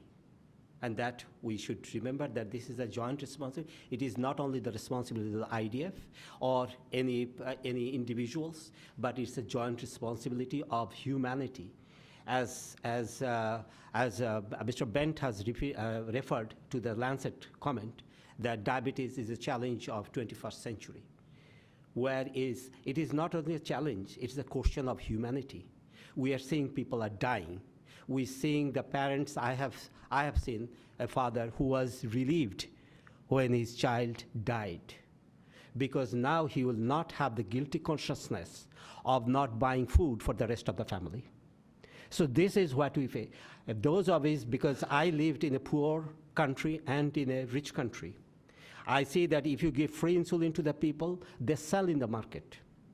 They sell in the market simply because that they have a logic. That if I don't use insulin, I will maybe die in 2, 3, 4 years' time. If I don't eat, I will die in 7 days' time. They have a logic. We need to tackle the poverty issues. When you're talking about access to insulin to all who needs it, we cannot avoid to tackle the poverties. And that is important for us to remember. And I would like to express my thanks. And I'm honored to have, IDF is honored to have all the people and all your comments for this and all the support that you have given to IDF and for which IDF is engaged. And IDF is doing all it can do. I hope that, but IDF alone cannot do it. One national government alone cannot do it. WHO alone cannot do it. But we need an effective partnership. And other message that I would like to give, that IDF is going to have the World Congress in next April 8 to 11 in Bangkok, city of Bangkok. We'll be discussing this more in details, not in 2 hours time, over 4 days. So we'll be presenting all scientific developments, and also this time we are also opening up a session from all our regions. We do not need the rocket science. We need to hear that IDF has 7 regions, how people with diabetes are living in these regions, and that we need to hear.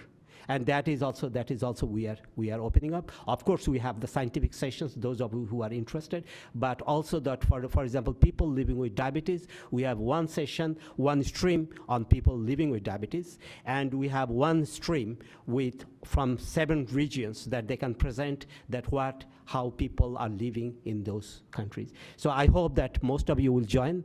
Without your presence, the global voice for people with diabetes will not be reached, because most of you who are sitting here are the policymakers. So you should listen to what people want to say. Thank you, and thank you for a very wonderful evening with all us. And as you said that we are so, merci, thank you, gracias, shukran, tak, dhanyabad, danke. For you.